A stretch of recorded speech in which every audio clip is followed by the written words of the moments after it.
Bismillahirrahmanirrahim. Assalamualaikum warahmatullahi wabarakatuh.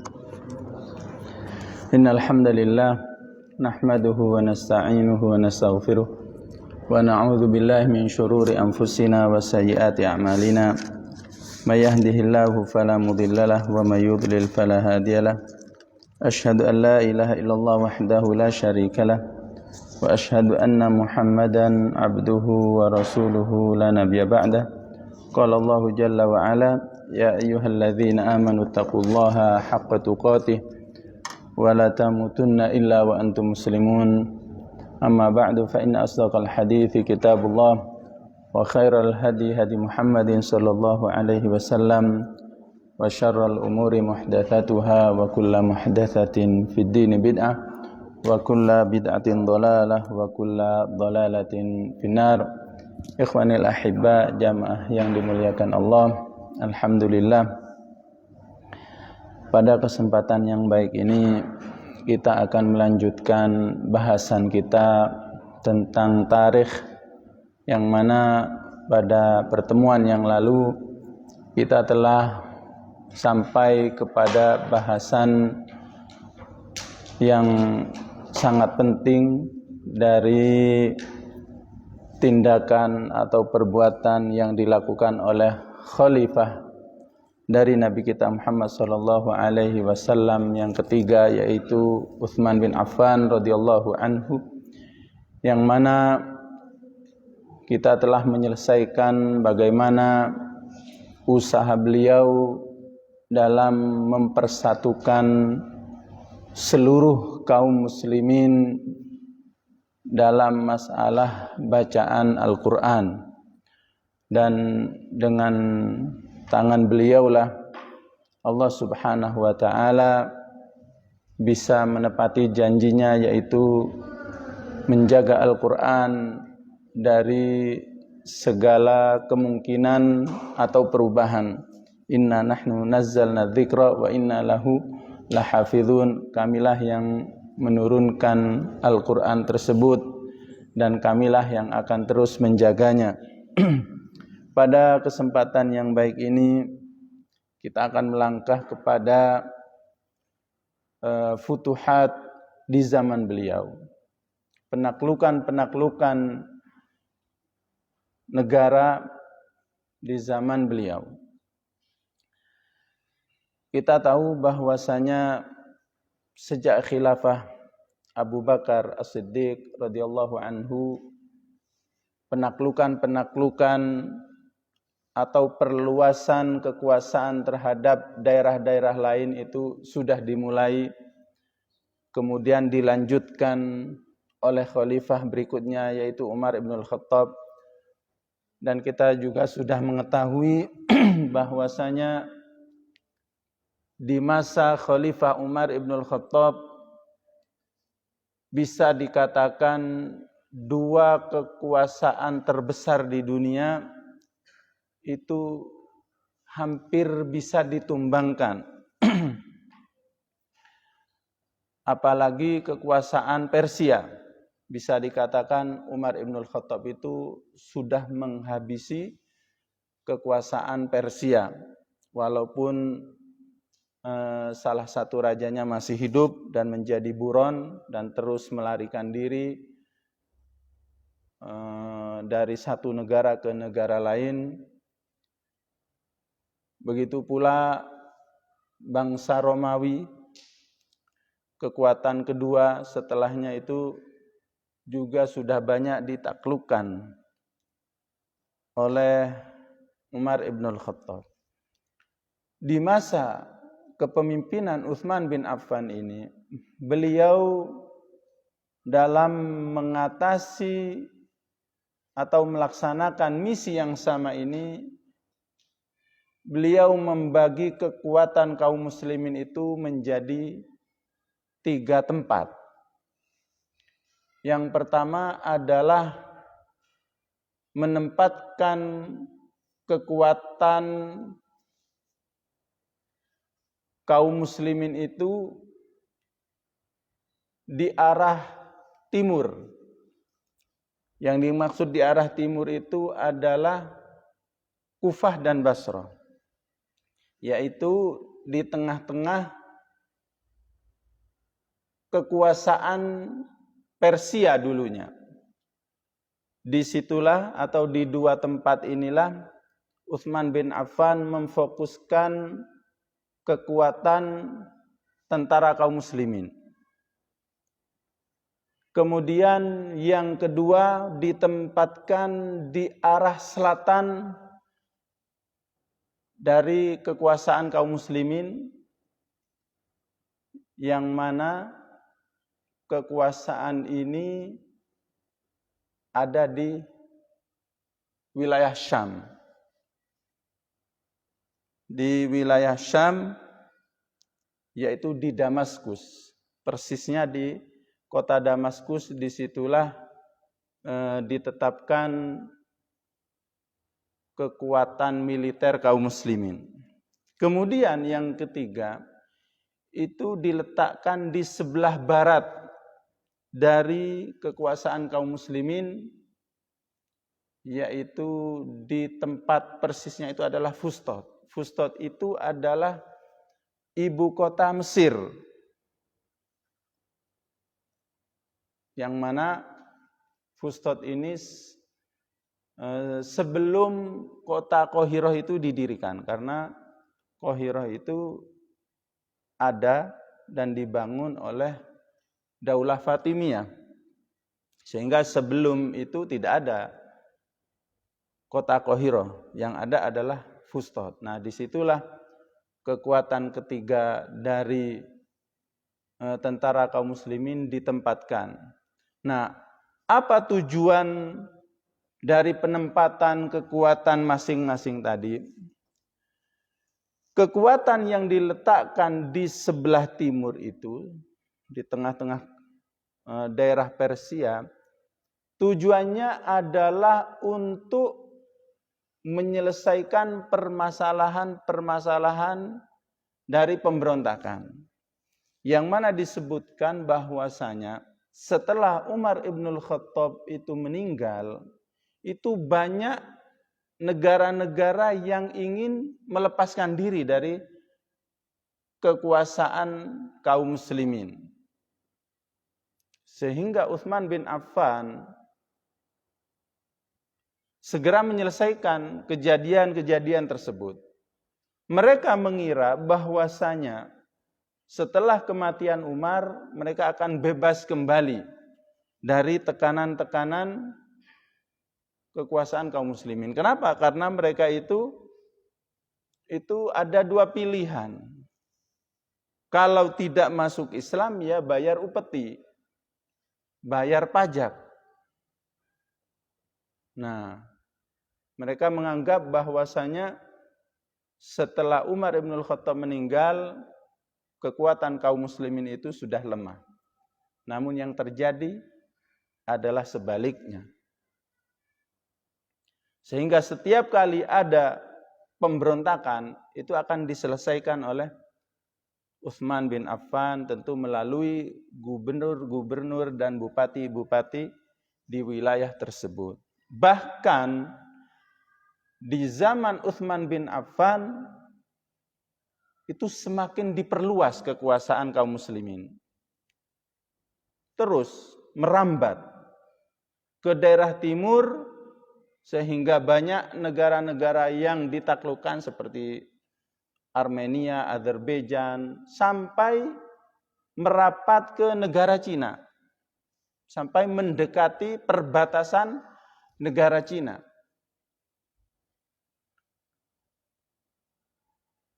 Dan kekuatan yang kedua yang diletakkan di sebelah selatan itu adalah untuk menjaga kekuasaan yang sudah dimiliki oleh kaum muslimin di masa Umar Ibnul Khattab.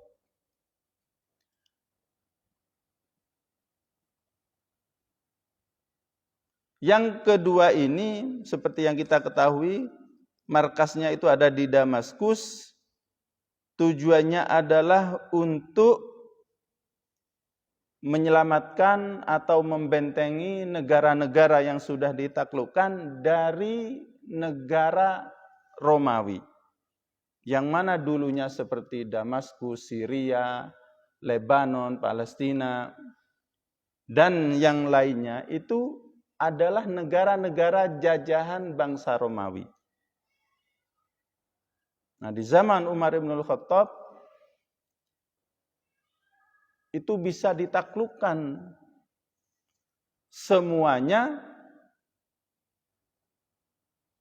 apalagi pada masa itu setelah kekuasaan Persia bisa ditumbangkan, di saat menghadapi bangsa Romawi itu mengalami kesulitan, Umar ibn al-Khattab meminta bantuan dari tentara-tentara yang ada di Persia supaya membantu kaum muslimin yang berperang di daerah Syam.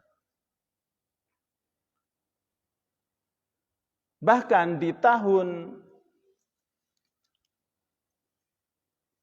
25 Hijriah, yaitu di masa Utsman bin Affan ini, gubernur Syam yang dipegang oleh Muawiyah bin Abi Sufyan itu juga semakin memperluas kekuasaannya. Bahkan dia sendiri itu mengomandoi kaum muslimin, bahkan berada di depan dalam menaklukkan negara-negara seperti Amuria, Antokia, negara-negara Eropa yang sekarang ini disebut atau di negara Turki. Itu Muawiyah bin Abi Sufyan yang langsung memimpin penaklukan-penaklukan tersebut. Bahkan tentara-tentara Romawi di saat mendengar bahwasanya yang memimpin peperangan ini Muawiyah sendiri, kebanyakan sudah lari. Sudah takut duluan. Kenapa? Karena Muawiyah adalah panglima perang yang sangat perkasa, sehingga sangat disegani dan ditakuti oleh musuh-musuh kaum muslimin. Sehingga semua wilayah Syam bahkan merembet keluar yang bersifat daratan itu dikuasai oleh Muawiyah bin Abi Sufyan. Ada beberapa tempat, beberapa wilayah yang bukan dari Syam namun sangat dekat dengan daerah Syam. Nah, Muawiyah sejak zaman Khilafah Umar ibn al-Khattab itu sudah memiliki harapan ingin menguasai, ingin memperluas kekuasaan kaum muslimin terhadap daerah-daerah tersebut. Namun daerah ini tidak bisa dijangkau. Kenapa? Karena wilayah ini adalah kepulauan-kepulauan yang ada di tengah laut.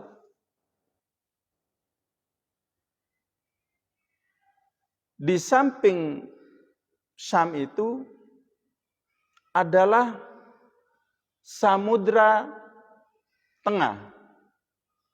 Kalau bahasa Arabnya itu adalah Bahrul Abyad Al-Mutawassit. Samudra Putih yang tengah. Nah, di situ ada pulau-pulau. Dan pulau-pulau ini berada dalam peta Eropa dan berada di dalam kekuasaan bangsa Romawi. Bahkan kekuatan bangsa Romawi itu ada di pulau-pulau ini. Karena pulau-pulau ini adalah pulau yang sangat strategis. Pulau ini adalah pelabuhan dalam masalah ekonomi, tidak ekonomi saja, bahkan kekuatan militer orang-orang Eropa itu ada di pulau ini.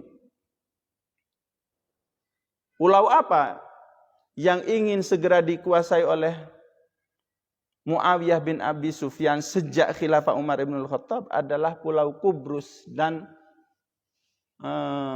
Soklia. Kubrus atau kalau bahasa kita mungkin Siprus ya. ada di situ negara Siprus.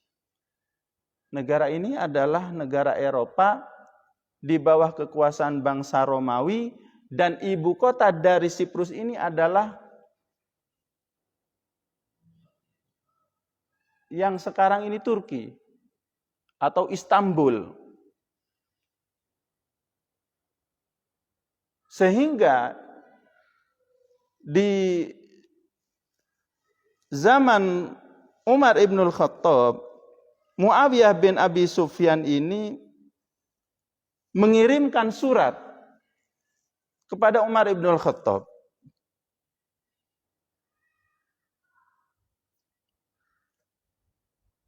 Mengirimkan surat kepada Umar ibnul Khattab memberikan gambaran bahwasanya Kubrus atau Siprus ini sangat dekat dengan salah satu desa yang ada di daerah Hims. Hims ini adalah kota pinggiran di pinggir pantai di wilayah Syam. Sehingga salah satu desa dari desa Hims ini bisa melihat pulau Kubrus tersebut. Sehingga Muawiyah ini mengirim surat dengan mengatakan inna qaryatan min qura Hims yasma'u ahluha nibaha kilabihim wa siyaha dajajihim. Sesungguhnya salah satu desa dari desa-desa Hims, penduduknya itu bisa mendengar gonggongan anjing mereka dan kokokan ayam mereka. Ini menunjukkan mubalaghah ya. Istilahnya menggambarkan kedekatan itu seakan-akan dekat sekali. Sampai-sampai orang Hims itu mendengar lolongan anjing yang ada di negara Siprus tersebut. Bahkan kokokan anjing, kokokan ayam itu bisa didengar. Namun Umar ibnul Khattab tidak serta-merta memberikan izin dan restu kepada Muawiyah. Sehingga ia mencari berita. Bertanya kepada salah satu panglima perangnya yang sangat mumpuni, yaitu Amr bin As. Amr bin As ini adalah seorang gubernur yang ditunjuk oleh Umar ibnul Khattab untuk memimpin Mesir. Sehingga menulis surat kepada Amr bin As yang isinya itu, wahai Amr bin As, coba jelaskan kepada saya tentang laut. Maksudnya peperangan di atas laut. Maka Amr bin As itu menjawab, inni ra'aitu khalqan kabiran yarkabuhu khalqun saghir. Menurut saya, laut itu adalah makhluk yang sangat besar yang ditumpangi oleh makhluk yang sangat kecil. Maksudnya perahu, sebesar apapun perahu itu, tapi kalau berada di tengah samudra, itu tidak ada bandingnya. Itu lebih besar laut daripada perahu tersebut. In rokina khariqal qalbu. Kalau seandainya laut itu tenang, akan tapi hati manusia yang berada di tengah laut itu akan tenggelam. Maksudnya merasa takut, melihat luasnya laut, dalamnya laut itu sudah ada rasa ngeri. Wa in taharraka azaghal uqul. Kalau laut ini berguncang, itu akan menghilangkan akal manusia. Yazdadu fihil yaqinu qillah. Bahkan keyakinan itu akan semakin berkurang. Wasyakku kathrah. Dan yang bertambah itu adalah rasa was-was. Hum kadudin ala ud. Laut itu bagaikan ulat-ulat yang mengerumuni batang pohon. In mala ghariqa. Kalau seandainya batang pohon ini condong, maka itu akan jatuh, tenggelam. Wa inna jabarok, seandainya ranting pohon ini selamat, itu pasti akan berguguran daunnya. Intinya dari jawaban Amr bin As ini menunjukkan bahwasanya berada di tengah laut itu adalah sesuatu yang membahayakan. Sehingga Umar ibnul Khattab setelah mendengar jawaban yang seperti ini dari Amr bin As, maka menjawab atau memberikan jawaban kepada Muawiyah bin Abi Sufyan yang isinya itu sudah, jangan dilanjutkan.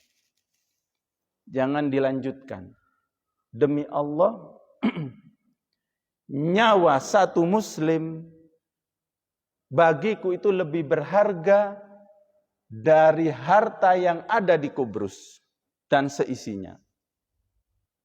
Sehingga Muawiyah bin Abi Sufyan setelah mendapatkan jawaban seperti ini, beliau sudah tidak berani untuk meminta izin lagi karena takut dan hormat terhadap Khalifah Umar ibn al-Khattab radhiyallahu anhu.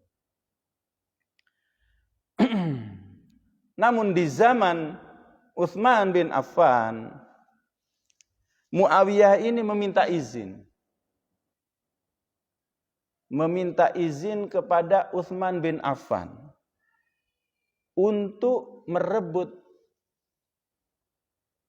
negara Kubrus itu supaya masuk ke wilayah kaum muslimin.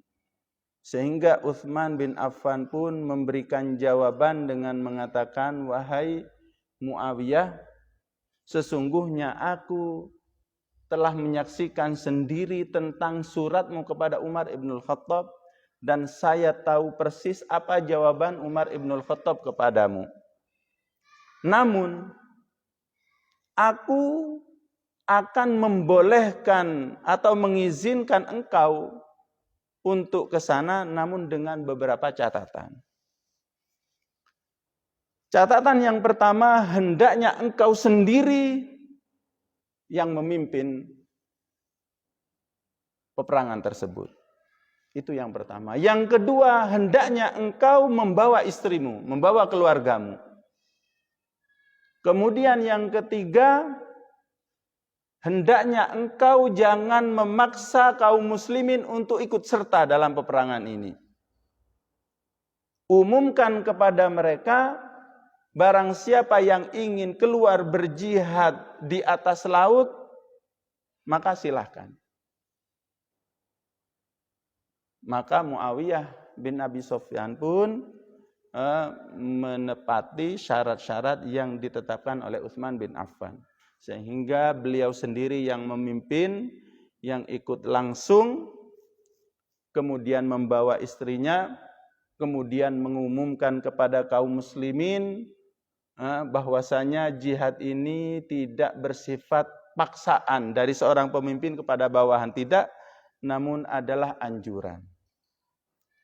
Namun ternyata apa yang terjadi? Yang terjadi adalah kebanyakan kaum muslimin itu ikut serta dalam masalah peperangan ini secara sukarela. Dan banyak sahabat-sahabat Nabi yang sangat senior, seperti Abu Dzar Al-Ghifari, Abu Darda, kemudian Ubadah bin Somit. Bahkan Ubadah bin Somit ini mengajak istrinya yang bernama Ummu Haram bin Malhan, Shaddad bin Aus, Miqdad, dan sahabat-sahabat lainnya ikut serta dalam masalah peperangan yang bakal terjadi di atas laut. Kita kembali kepada sebuah hadis yang sahih tentang masalah perang di atas laut ini. Di dalam hadis yang sahih dari Anas bin Malik radhiyallahu anhu dan Ummu Haram sendiri, itu meriwayatkan bahwasanya Rasulullah Shallallahu Alaihi Wasallam dulu pernah bertamu ke rumahnya Ubadah bin Samit. Ubadah bin Samit adalah seorang sahabat dari Madinah, dari golongan Ansor. Dan istrinya itu adalah Ummu Haram bin Malhan. Menurut riwayat lain, Ummu Haram ini statusnya adalah bibi dari Nabi kita Muhammad Sallallahu Alaihi Wasallam karena beliau ini dari Bani Najjar. Ada yang mengatakan bahwasanya Ummu Haram ini adalah bibi dari susuan, sehingga Rasulullah Sallallahu Alaihi Wasallam kepada Ummu Haram ini mahram. Seandainya salaman jabatan itu tidak masalah. Nah, pernah suatu saat Rasulullah Sallallahu Alaihi Wasallam masuk ke rumahnya, datang ke rumahnya, kemudian Ummu Haram itu mempersilahkan masuk, bahkan supaya jangan terburu-buru pulang, sehingga dipersiapkan makan, diberikan makan dan minum, kemudian setelah diberi makan dan minum, diberikan bantal untuk beristirahat. Kemudian Rasulullah Shallallahu Alaihi Wasallam tidur. Nah, setelah tidur sebentar Rasulullah terbangun dan tertawa. Maka Ummu Haram itu bertanya, "Ma adhakaka ya Rasulullah?"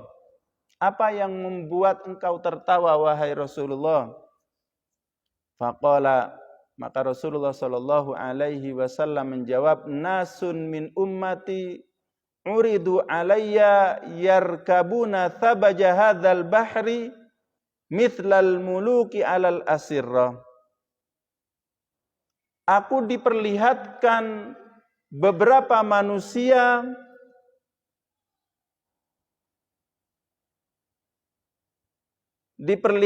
kepadaku beberapa manusia dari umatku, yang mana beberapa manusia ini menunggangi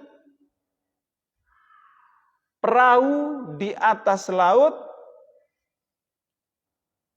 Mereka duduk di atas laut seperti duduknya mereka atau seperti duduknya raja-raja di atas singgasananya. Ini sebab Rasulullah Shallallahu Alaihi Wasallam itu tertawa karena beliau itu diperlihatkan oleh Allah di dalam mimpi melihat sekelompok kaum muslimin itu mengendarai perahu di atas laut dan duduknya mereka nanti di akhirat seperti duduknya para raja di atas singgasana. Faqalat ya Rasulullah ud'ullaha ayyaj'alani minhum.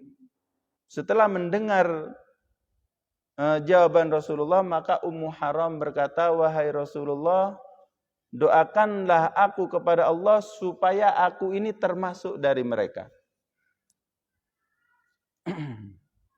Faqala anti minhum. Maka Rasulullah Shallallahu Alaihi Wasallam mendoakan dan mengatakan anti minhum. Thumma nama fastaiqadha wa huwa yadhak. Kemudian Rasulullah tidur lagi. Tidak selang lama berikutnya Rasulullah terbangun dan tertawa lagi.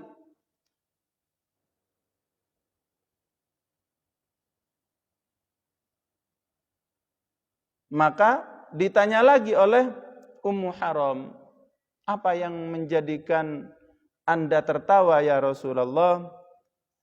Maka Rasulullah Shallallahu Alaihi Wasallam memberikan jawaban yang sama seperti tadi.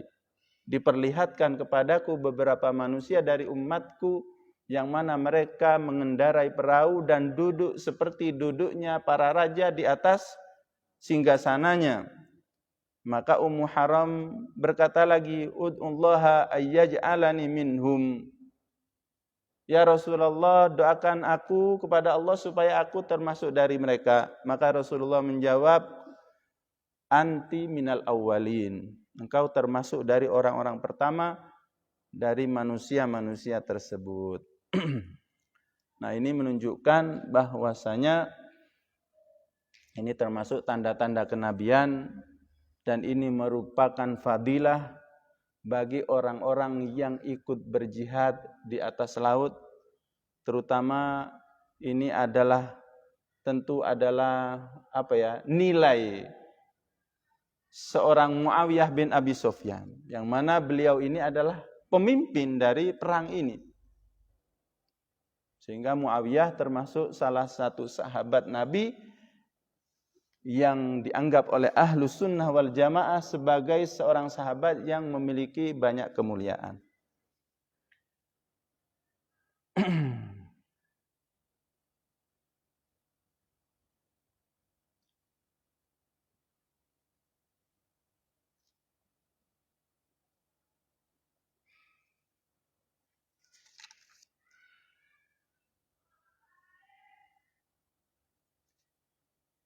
Nah, ini adalah jadi peperangan di atas laut itu sebenarnya sudah ada kabar dari Rasulullah Shallallahu Alaihi Wasallam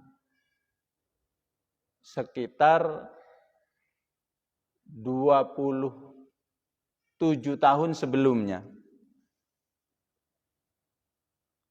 Karena peperangan ini terjadi di tahun sekitar 28 Hijriah, Perang Qubrus.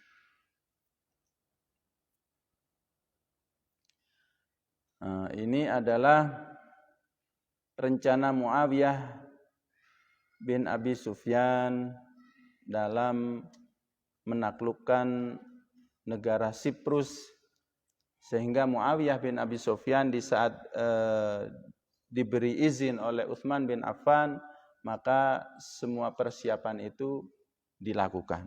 Di antara persiapan yang dilakukan tentunya adalah membuat perahu-perahu, bahkan membuat kapal induk,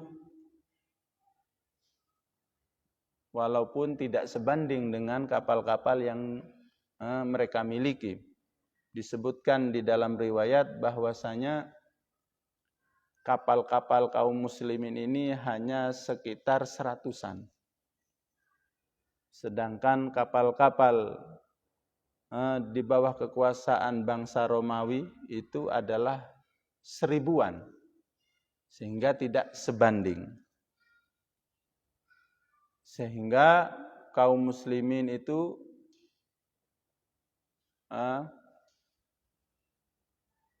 mempersiapkan diri.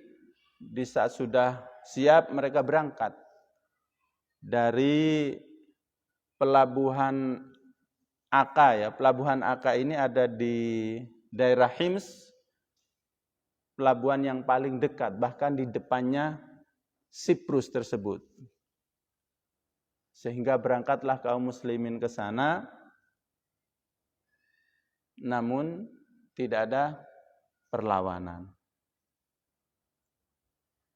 Kenapa tidak ada perlawanan? Karena memang Qubrus itu adalah penduduknya itu bukan orang-orang Romawi. Penduduknya itu adalah orang-orang asli negara tersebut. Namun negara ini adalah negara jajahan bangsa Romawi. Sehingga orang-orang atau penduduknya itu tidak berani keluar rumah untuk menghadapi kaum muslimin. Kaum muslimin tidak mendapati perlawanan, bahkan tidak menjumpai penduduknya, maka mereka memutar arah untuk menyerang ibu kota dari Qubrus tersebut.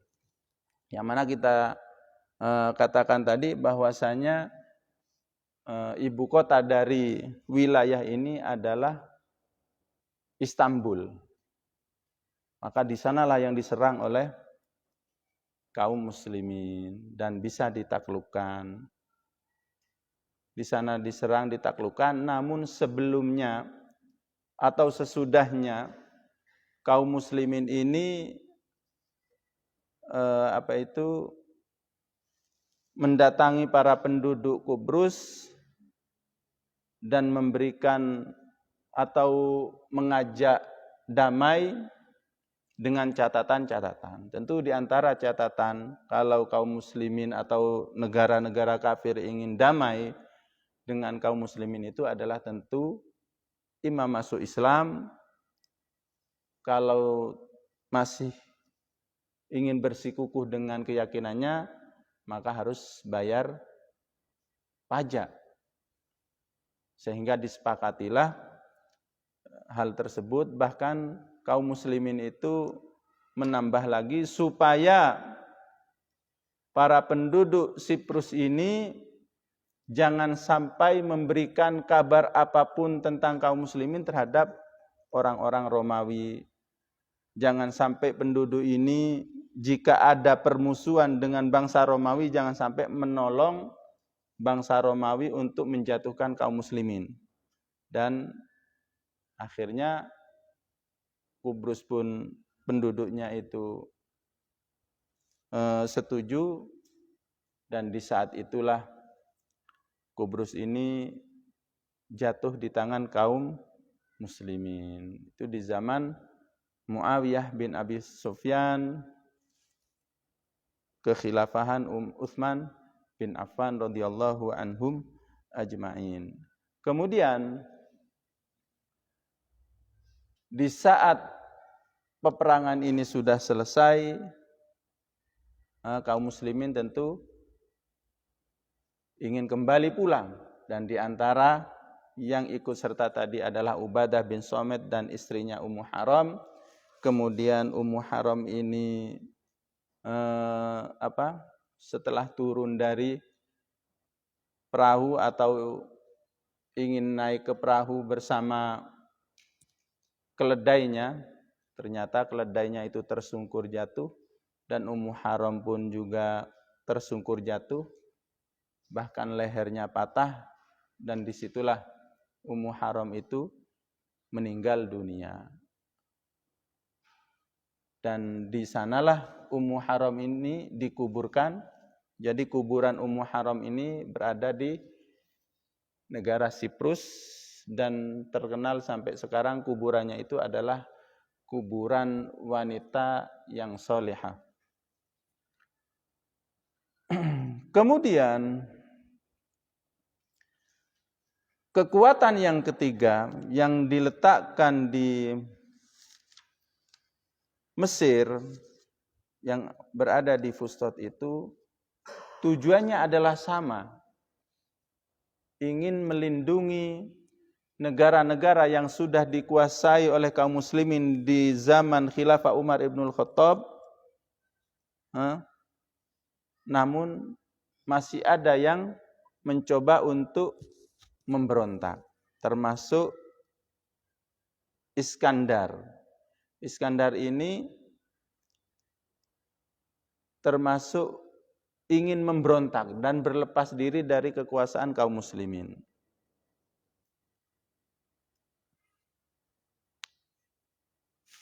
Kenapa kok sebagian daerah itu ingin berlepas diri? Tentu karena para penduduk aslinya itu masih ada saja yang loyal terhadap para penjajah bangsa Romawi, sehingga memberikan kabar bahwasanya kaum muslimin di sini itu jumlahnya sedikit, bisa jadi sudah lemah, tidak seperti dulu. Bagaimana kalau kami ini diberi bantuan untuk memberontak? Akhirnya ya diutuslah seorang jenderal bersama pasukannya ke Mesir. Namun pemberontakan ini bisa digagalkan karena bisa ditumpas oleh kaum muslimin. Bahkan kekuatan ketiga ini juga semakin menambah, memperluas kekuasaannya dengan membuka negara Afrika. Negara Afrika Selatan yang sekarang ini adalah Tunisia. Itu bisa dikuasai oleh kaum muslimin di zaman Khilafah Utsman bin Affan. Bahkan di sini itu terjadi perang nantinya, perang yang sangat besar antara kaum muslimin dan negara jajahan bangsa Romawi yang ada di Afrika, yang mana di Afrika ini ada seorang raja yang bernama Jarjir. Jarjir ini adalah penguasa di Tunisia di bawah jajahan orang-orang Nasrani Romawi dan memiliki pasukan yang sangat besar. Pasukannya itu ahli sejarah menyebutkan jumlah tentaranya itu 120.000 tentara. Sedangkan kaum muslimin itu hanya 20.000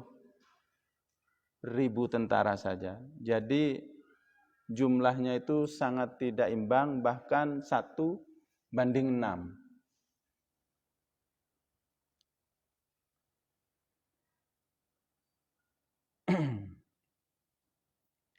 Nah, peperangan di Afrika ini, rajanya tadi itu, Jarjir tadi itu, sudah diberi himbauan oleh kaum muslimin. Wahai Jarjir, masuklah Anda ke agama Islam, kalau tidak membayar jizyah, kalau tidak ya perang. Jarjir ini melihat jumlah kaum muslimin yang sangat sedikit, dengan himbauan yang seperti ini tentu tertawa, karena sangat meremehkan. Kalian ini jumlahnya sedikit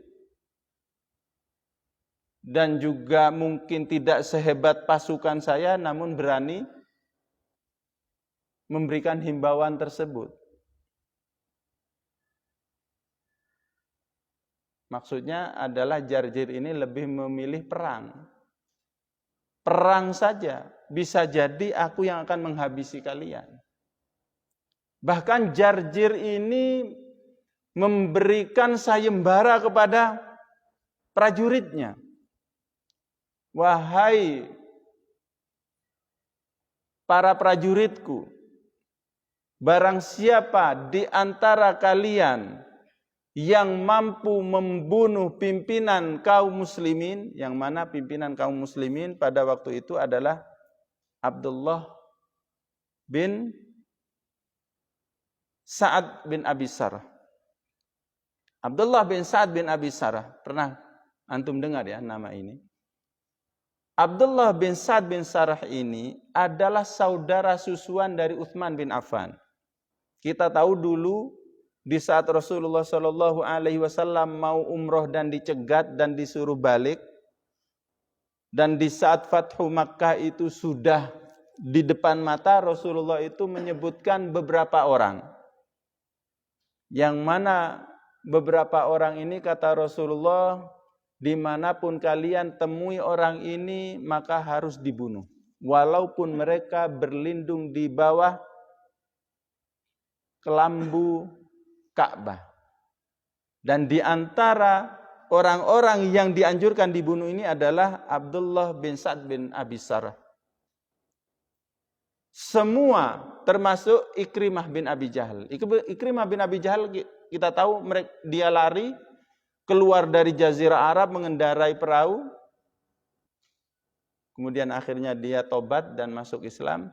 Nah, Abdullah bin Sa'ad ini itu bisa selamat karena Utsman bin Affan. Ini tidak diketahui, dicari-cari tidak ditemui, ternyata keluarnya bersama Utsman bin Affan kemudian menghadap kepada Rasulullah Shallallahu Alaihi Wasallam untuk bertaubat, dan Utsman bin Affan memberikan istilahnya memohon supaya Rasulullah memaafkan saudara susuannya ini, dan Rasulullah memaafkan. Ada habis. Ada.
La haula wala quwwata illa billah.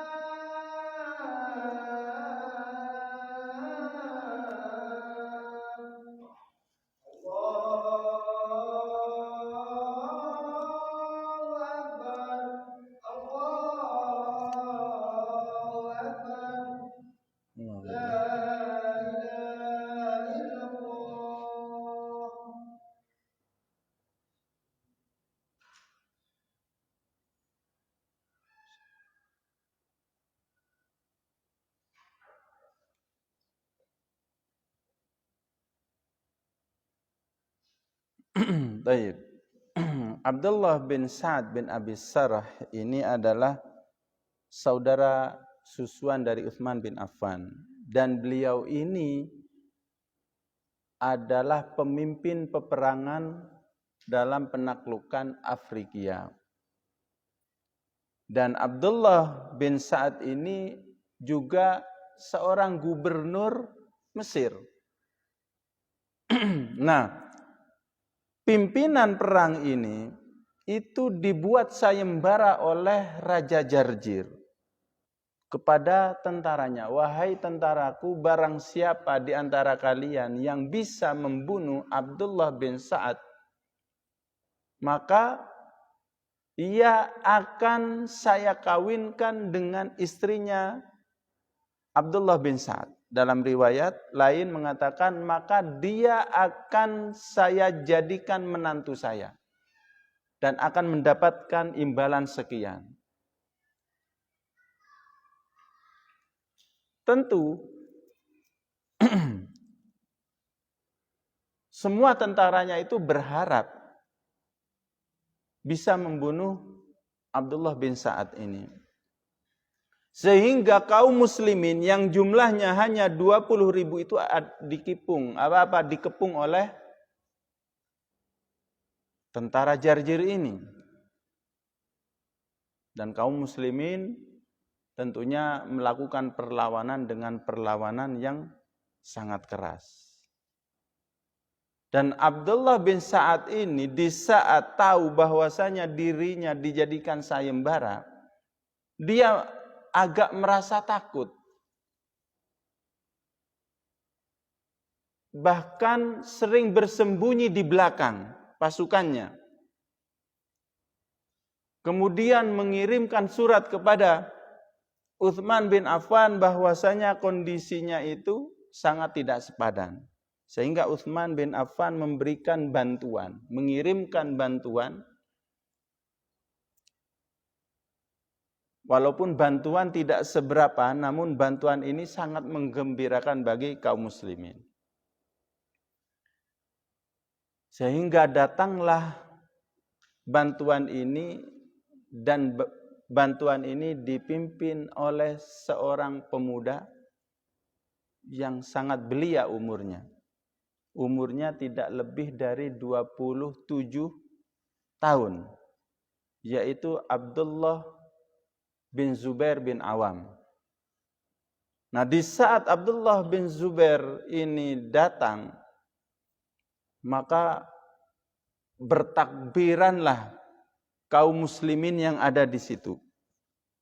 Saking gembiranya. Nah, takbir kaum muslimin ini didengar oleh Jarjir. Sehingga bertanya kepada para tentaranya, apa yang terjadi? Suara apa tersebut? Akhirnya diberitahu bahwasanya kaum muslimin itu bertakbir karena merasa gembira karena bantuan telah tiba. Maka Jarjir ini agak ketakutan. Tanpa adanya bantuan saja, kita ini seakan sudah kewalahan menghadapi mereka. Apalagi ada bantuan. Sehingga nyali Jarjir ini sudah mulai ciut. Nah, di saat Abdullah bin Zubair ini tiba, kemudian mendengar bahwasanya Jarjir ini membuat sayembara bagi Abdullah bin Sa'ad, maka ia memberikan ide usulan kepada panglima perang kaum muslimin. Wahai Abdullah bin Sa'ad, ayo kita balik.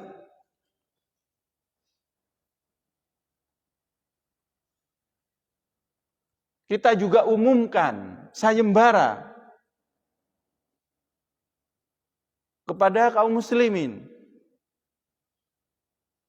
Bagaimana sayembaranya? Maka Abdullah bin Zubair memberikan anjuran kepada panglima perangnya, berikan sayembara kepada kaum muslimin, barang siapa yang mampu membunuh Jarjir, maka dia akan saya kawinkan dengan istrinya atau anak gadisnya.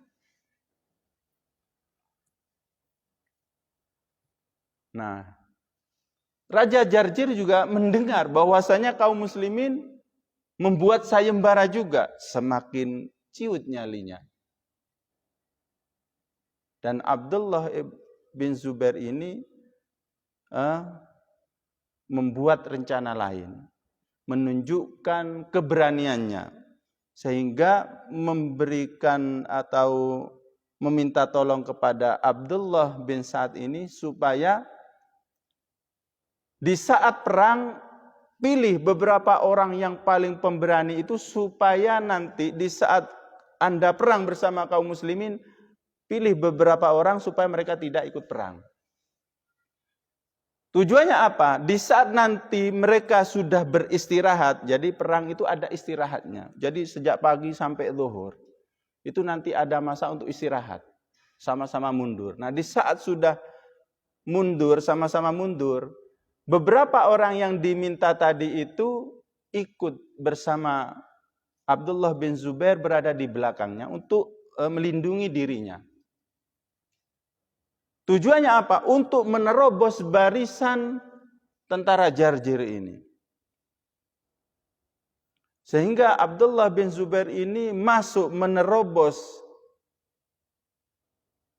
pasukan Jarjir ini, dan qadarullah pasukan ini memberikan jalan. Mungkin dikira bahwasanya Abdullah bin Zubair ini adalah utusan yang mau menghadap kepada Raja Jarjir. Sehingga bergeraklah cepat Abdullah bin Zubair ini mengarah kepada Raja Jarjir beserta beberapa orang di belakangnya. Nah, di saat sudah mendekati Jarjir ini, Jarjir mengetahui, menyadari bahaya yang ada di depan matanya. Bahwasanya Abdullah bin Zubair itu membawa senjata. Sehingga larilah Jarjir, dan di saat lari baru dilempar panah. Dan mengenailah panah tersebut terhadap Jarjir. Bahkan Abdullah bin Zubair itu yang masih muda, yang sangat muda tersebut, langsung membabat lehernya.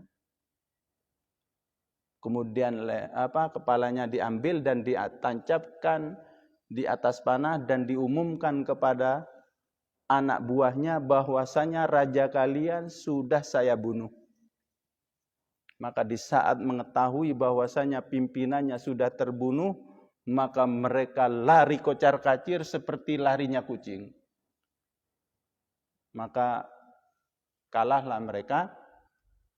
Mereka lari berhamburan dan menanglah kaum muslimin, sehingga kaum muslimin bisa menaklukkan negara Afrika Selatan, dan kaum muslimin ini mendapatkan ghanimah yang sangat besar, sampai-sampai diceritakan di dalam di sini di dalam kitab Bidayah wa Nihayah bahwasanya seorang pengendara kuda itu mendapatkan 3.000 dinar dari emas. Dan orang yang berjalan kaki itu mendapatkan 1.000 dinar. Saking banyaknya ghanimah yang diperoleh dari peperangan ini. Wallahu a'lam bishawab.